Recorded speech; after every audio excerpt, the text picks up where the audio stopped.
How did the image of a man in a sombrero become an icon for Indianapolis's Latino community? He is located at the top of what is known as the Bicentennial Legends mural, and his portrait resides with 42 other Hoosier legends that helped shape Indianapolis. That man's name is Feliciano Espinoza, and he lived in a neighborhood on the Near East Side of downtown Indianapolis that currently resides under I-65 South. Come with me as we explore Indianapolis's lost history.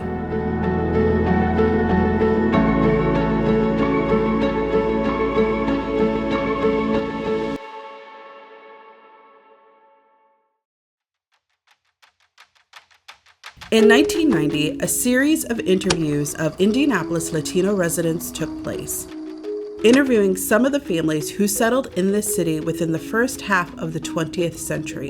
In one of those interviews, the late Jesse Quintana Sr. reluctantly described this area in which he and his family lived as a barrio. You built the house? No.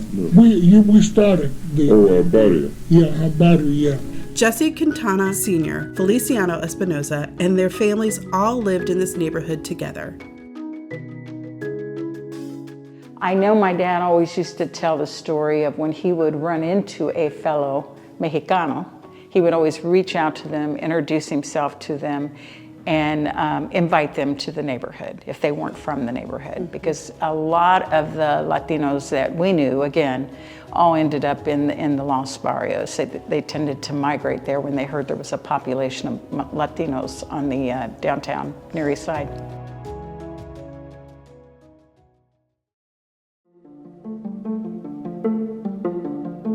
In March of 2020, I sat down and wrote the blog titled The Lost Barrio of Indianapolis. The response was overwhelming, and soon people who lived in the neighborhood began a Facebook page and started to share their stories and pictures. This sent me on a journey of not only uncovering the history of this neighborhood, but how the residents altered the cultural fabric of Indianapolis. Their stories are still being uncovered.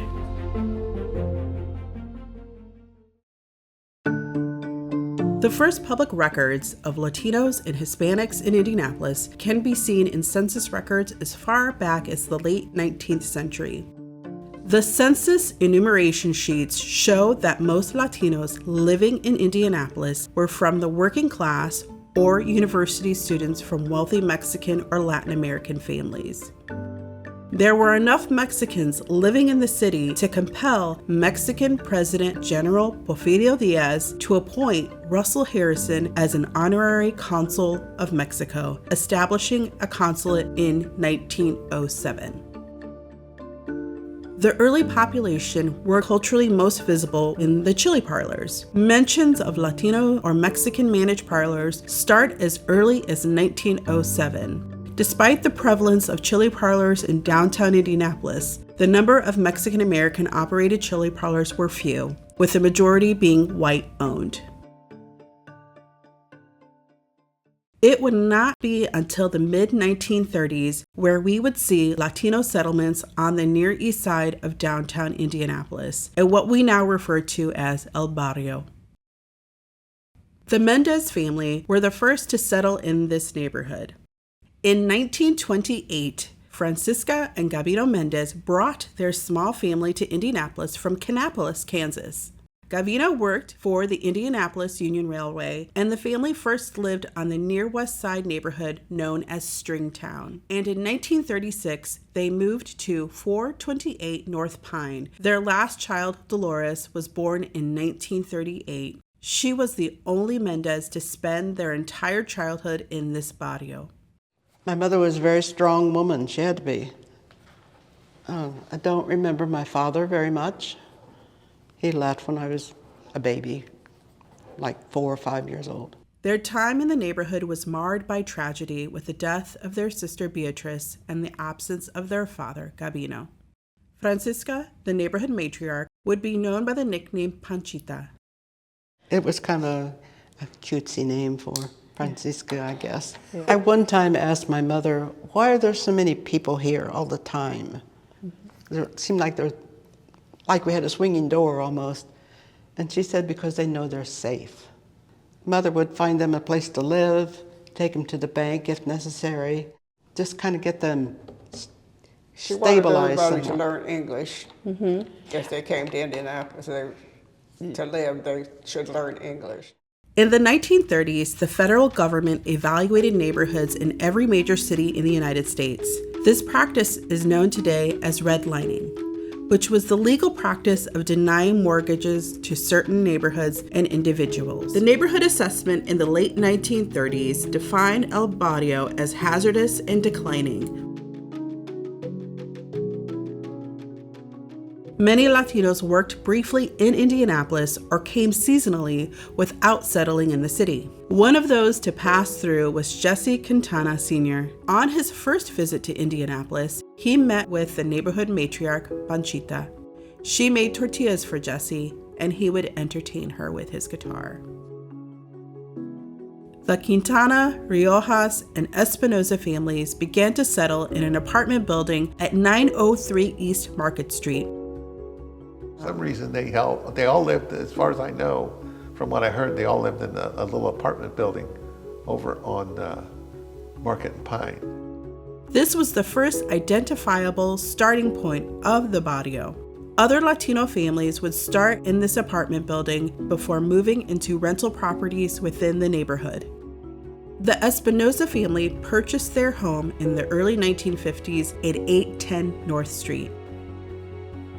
Feliciano worked as a railroader but found time to establish a grocery store, which became the focal point of the neighborhood. It was also a beacon for others outside of the neighborhood. The Espinosas went mobile, bringing their store to migrant camps throughout central Indiana.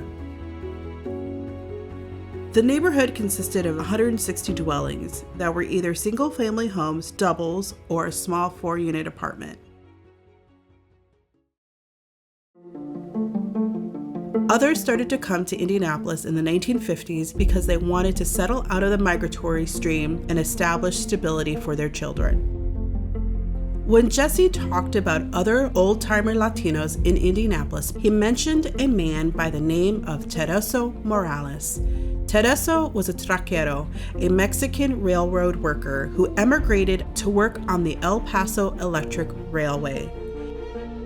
Shortly afterward, they moved to Indianapolis. Quintana met Tereso in 1950 while walking down Illinois Street. Noticing that Tereso might be Latino, he said hello and introduced himself in Spanish. I always speak Spanish to the people that I think they Hispanics, I always talk Spanish.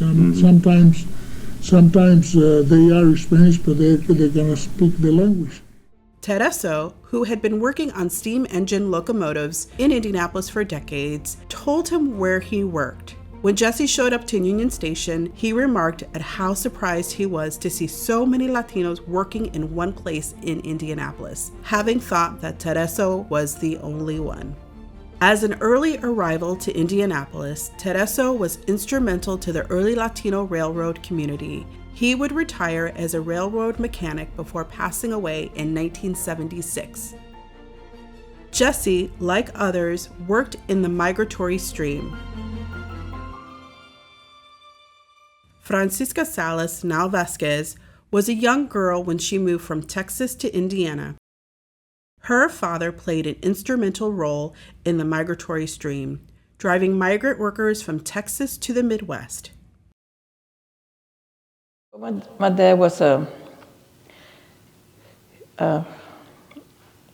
transported migrants to work in the fields. He had his chauffeur license, and we drove to, right there in Texas, they picked cotton. We came to Indiana, Wyland, Indiana, where we stayed in a migrant camp. I was probably around 5 years old, 5 or 4 years old. By the late 1950s, the community in El Barrio began to form cultural societies with other Latinos throughout the city. The first was Sociedad Sociales Mexicano in 1958, referred to as the Mexicano Club in local papers. Their inaugural meeting was at a West Side immigrant settlement house known as Christamore House. Members were Latinos from all over Indianapolis, from all types of professions. Feliciano Espinoza, a railroader, served as the group's secretary. Feliciano became more well-known outside of El Barrio, increasing his civic engagement throughout the city. They had a Hispanic and black event together where they had soul food and we also had Mexican food. And it was like a chip, and I remember that because my band was playing there for the entertainment. Music brought everyone together, with frequent neighborhood gatherings and jam sessions. Jesse Quintana became one of the earliest and most well-known Mexican musical performers in the city. You remember the guy I told you I thought they wrote a song about me called René? Despeinada? I think it was René. But when I was little, my hair used to be a mess. And these guys started singing this song called Despeinada, which means, you know what, unruly hair, or, you know. Yeah. Well, I thought they wrote this song about me for years until my sister told me, no, that's a song that's out there called Despeinada. First performing with his brother Nicolas, another Bario resident. They were Indianapolis's first mariachi performers. Jesse eventually performed on his own in various Mexican restaurants and clubs in Indianapolis for decades. The city was already familiar with Mexican music. Dolores and Mary's brothers, Alfredo, Salvador, and Joseph, were early musical performers while at Arsenal Tech High School. Their first performances were with a youth consortium called the Indianapolis Matinee Musicale, where a newspaper called them the Mexican Trio. They would continue to perform throughout the city into the 1950s.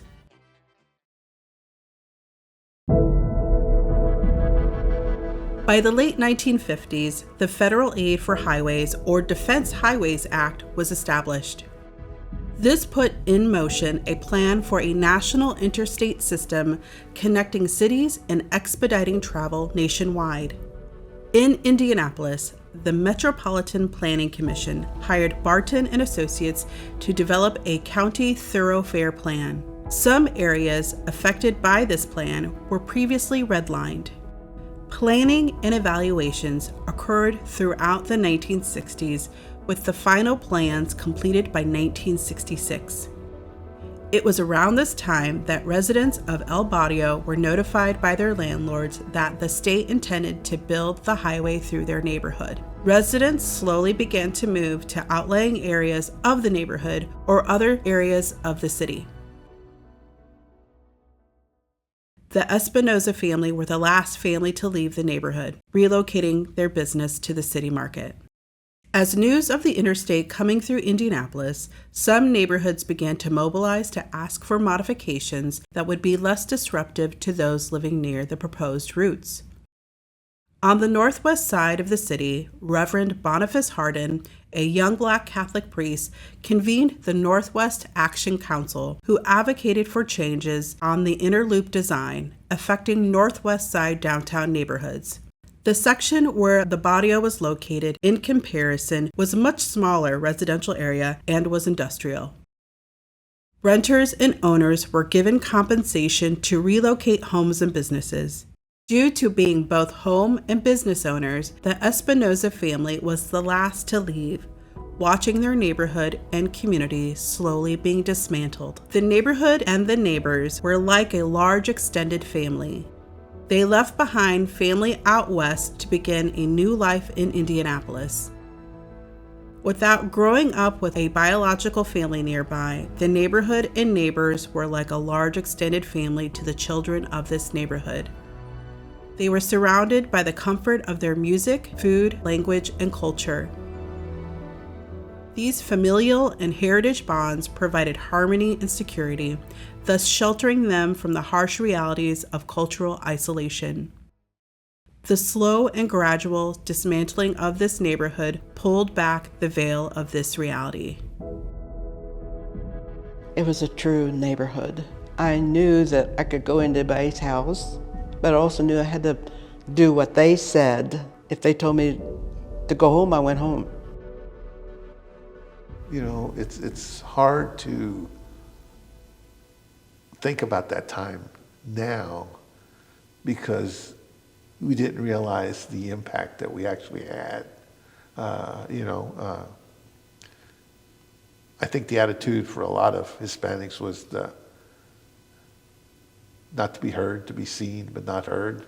So we were kind of like the silent member of society for a long time.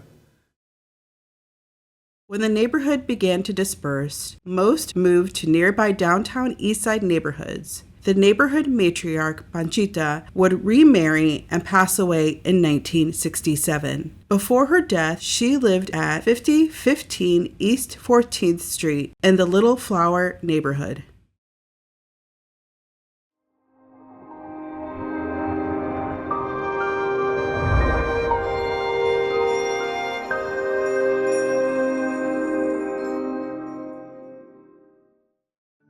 Throughout the 1960s, the Latinos living in and near downtown Indianapolis attended St. Mary's Catholic Church, originally founded by German immigrants at the turn of the 20th century. By the end of the 1960s, the growth of the Latino community influenced this parish to the point where in 1967, they offered Mass in Spanish, a first for Indianapolis. For those of Catholic faith, the church became a community anchor institution that was now even more accessible due to its language inclusivity.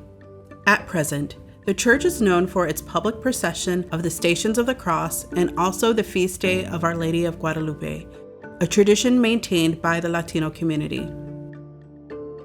In 1971, undeterred by the demise of his neighborhood, Feliciano Espinoza formed the Hispano-American Association, along with other Indianapolis Latinos, Tony Dominguez, Tulio Goldner, and Fred Bowman. In the association's preamble, they wanted to establish a center that provided education, job training, and to serve as a cultural hub for Indianapolis Latinos and Hispanics. The greater Latino population of the 1970s was Mexican, Cuban, and Puerto Rican. The building known as the Police Athletic League building, located at 617 East North Street, hosted them. The building was already a familiar gathering place for the residents of the Barrio in earlier decades. A few years later, in 1974, the Hispano-American Association sponsored a Spanish-language radio show called La Voz Latino. It aired on WIAN, a public radio station that began in 1971, run by the Indianapolis Public Schools. Feliciano, Tulio, and J.B. Chico Quiros, a local record promoter, hosted this radio show. It was the city's first Spanish-language radio show, airing for 15 years. This is your Spanish program brought to you courtesy of WIAN, Indianapolis, Indiana, and by the Spanish American Association of Indianapolis. Este es su programa La Voz Latina de WIAN de Indianapolis, Indiana, patrocinado por... Indianapolis Public Schools sold WIAN in the 1980s, and the station changed its name to WFYI. Feliciano and others gathered support from then-Mayor Richard Lugar and the Archdiocese of Indianapolis. After years of fundraising and advocacy, they formalized their services as a not-for-profit and took ownership of their building by 1977, continuing to offer and expand an array of social services. The Hispano-American Multi-Service Center changed names over time. It was known as the Hispanic Center and El Centro. By the early 2000s, their name changed to La Plaza, Inc., and relocated to the far east side of Indianapolis.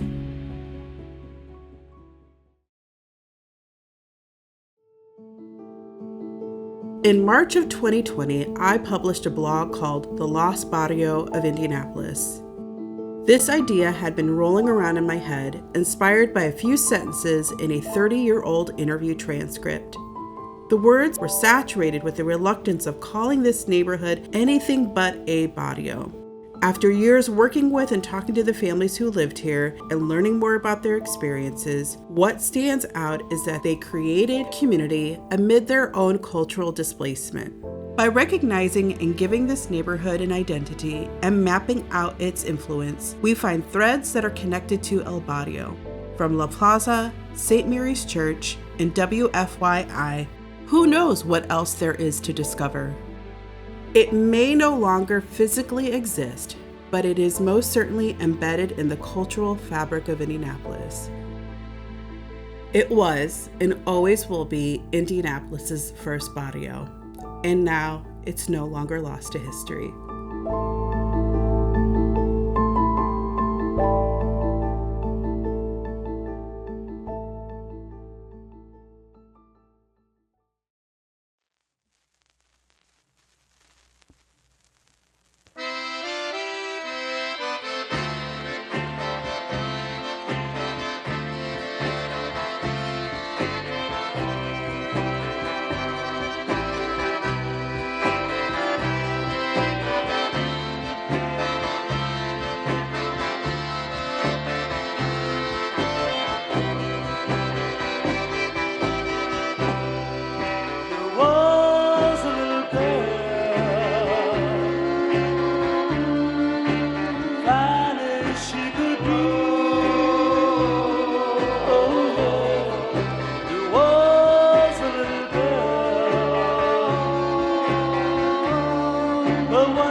Baby